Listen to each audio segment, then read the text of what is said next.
Welcome to the video presentation for LabLabs. In this short video I will present you 2 out of the 3 labyrinth mechanics featured in LabLabs. The labyrinth mechanic for the first test one is called moving the floor. Here the player can step on certain platforms that will move the floor downwards. This helps the player to get a unique perspective on the labyrinth.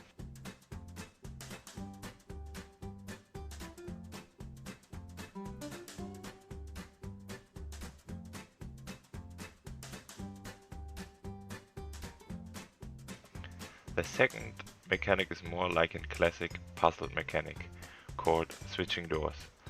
Here the player can step on certain triggers to open or close a list of marked doors. I hope you liked this short presentation of LabLabs and looking forward to the more polished and fleshed out game in the summer.